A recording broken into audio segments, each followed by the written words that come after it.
عصيت أمري. قال يا ابن أم لا تأخذ بلحيتي ولا برأسي، إني خشيت أن تقول فرقت بين بني إسرائيل ولم ترقب قولي. قال فما خطبك يا سامري؟ قال بصرت بما لم يبصروا به فقبضت قبضة من أثر الرسول فنبذتها وكذلك سولت لي نفسي. قال فاذهب فإن لك في الحياة أن تقول لا مساس وإن لك موعدا لن تخلفه وانظر إلى إلهك الذي ظلت عليه عاكفا لنحرقنه ثم لننسفنه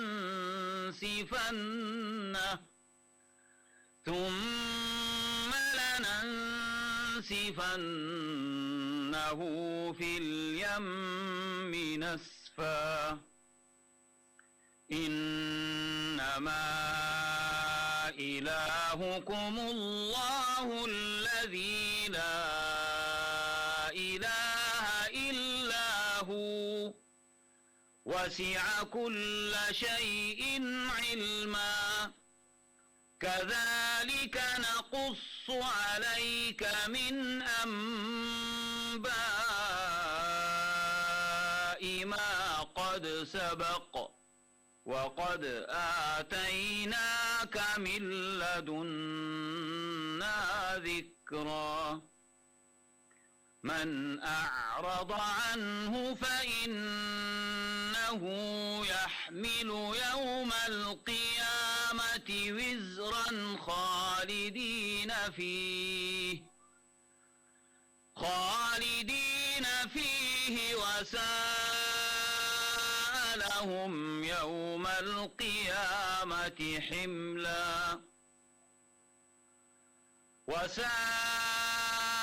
لهم يوم القيامة حملا يوم ينفخ في الصور ونحشر المجرمين يومئذ زرقا.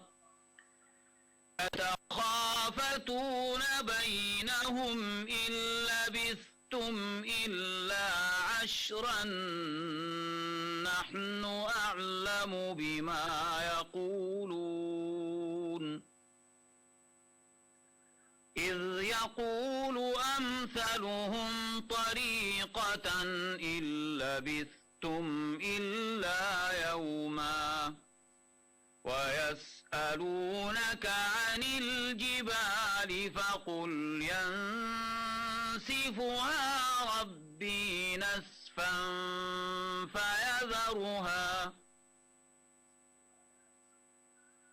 فيذرها قاعا صفصفا لا ترى فيها عوجا ولا أمتا.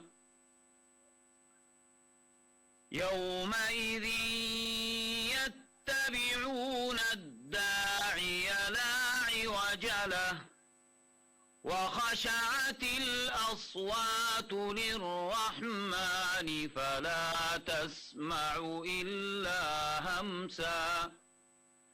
يومئذ لا تنفع الشفاعة إلا من أذن له الرحمن ورضي له قولا. يعلم ما بين أيديهم وما خلفهم ولا يحيطون به وعنت الوجوه للحي القيوم وقد خاب من حمل ظلما ومن يعمل من الصالحات وهو مؤمن فلا يخاف ظلما ولا هضما.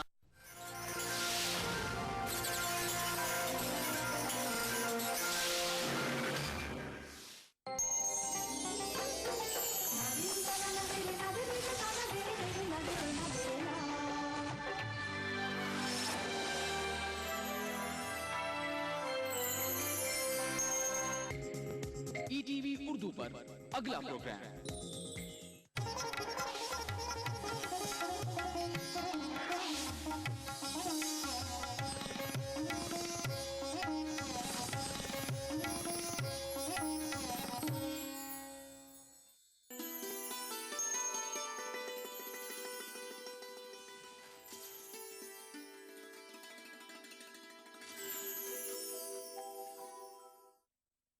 السلام علیکم ورحمۃ اللہ وبرکاتہ. آپ تمام کو ہم سب کی جانب سے رمضان المبارک کی رحمتیں، برکتیں، سعادتیں مبارک ہو. ناظرین، آپ کا خیر مقدم ہے پروگرام انوار قرآن میں.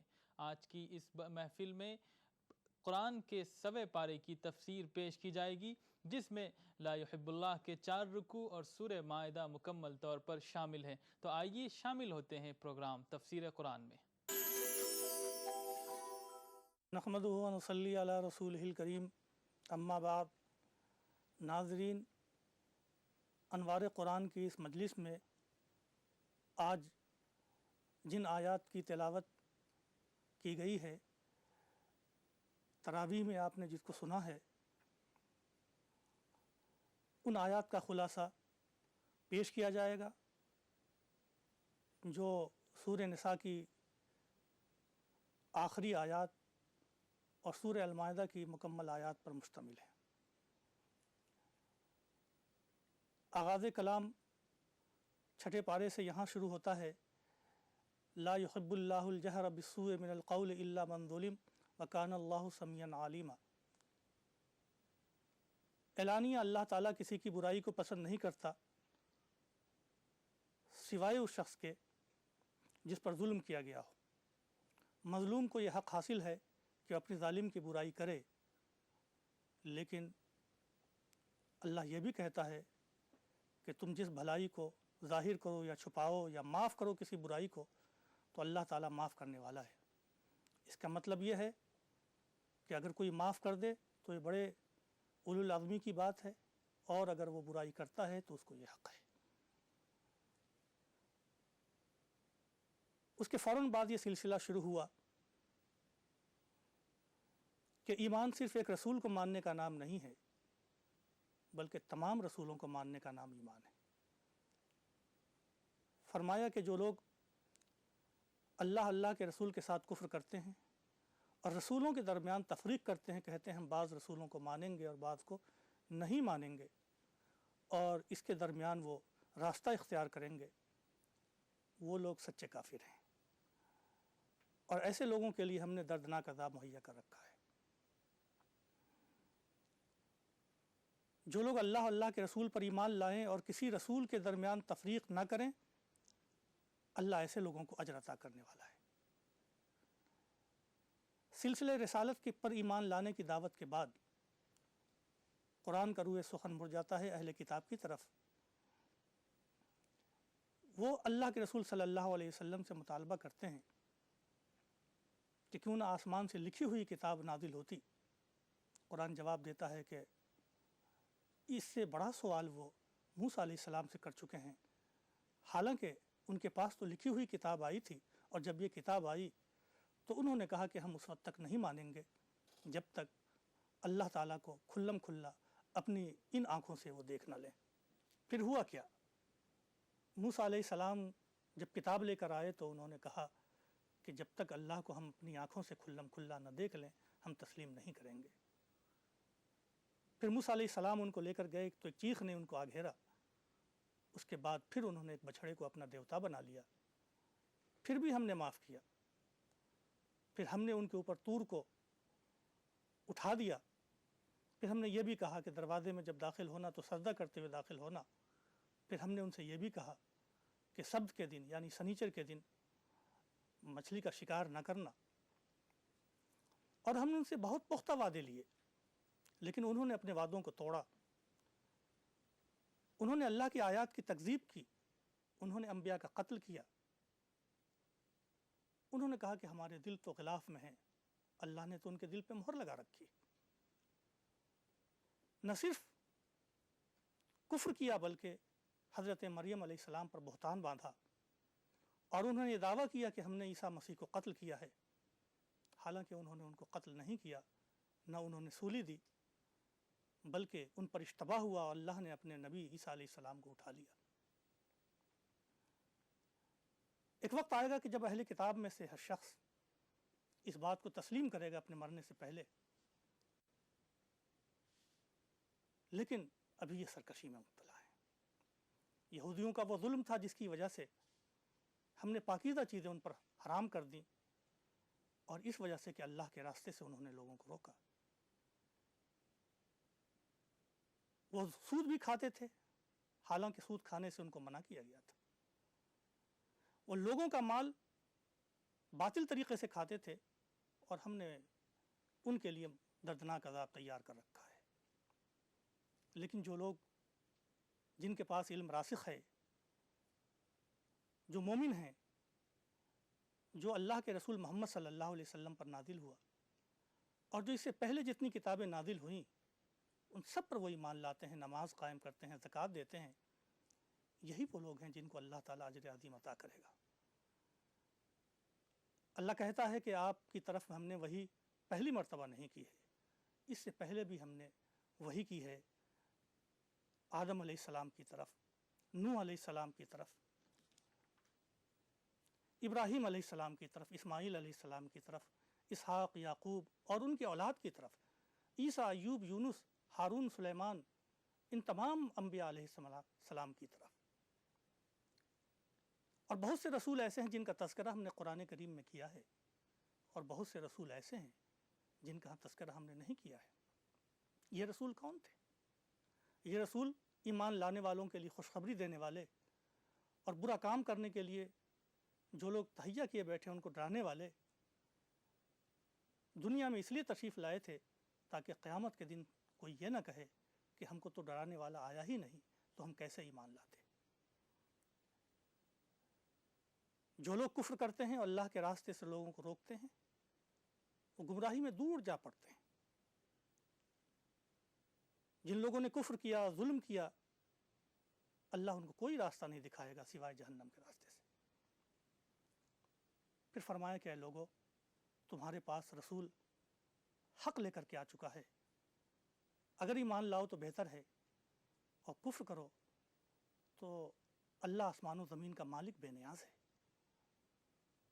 روئے سخن پھر اہل کتاب کی طرف کہ اہل کتاب دین میں غلو نہ کرو، اور اللہ پر وہ باتیں نہ کہو جو ناحق ہیں. عیسیٰ مسیح تو ابن مریم تھے، اللہ کے رسول تھے، اللہ کا کلمہ تھے، اللہ کے روح تھے. ایمان لاؤ اللہ پر، اللہ کے رسول پر، اور تثلیث یعنی ٹرینٹی کا عقیدہ اختیار نہ کرو.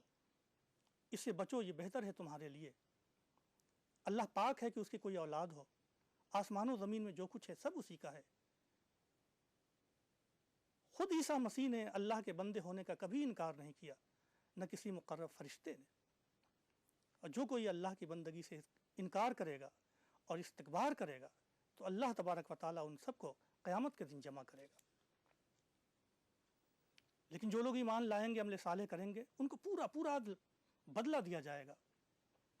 اور جو لوگ استکبار کریں گے اور انکار کریں گے، ان کو دردناک عذاب دیا جائے گا. اے لوگوں، قرآن کی شکل میں تمہارے درمیان دلیل آ چکی ہے تمہارے رب کی طرف سے، ایک مکمل روشنی، واضح روشنی تم کو عطا کی گئی ہے. جو لوگ ایمان لائیں اور اس کتاب کو مضبوطی سے تھامیں، اللہ ان کو اپنی رحمت میں داخل کرے گا اور صراط مستقیم کی طرف رہنمائی کرے گا.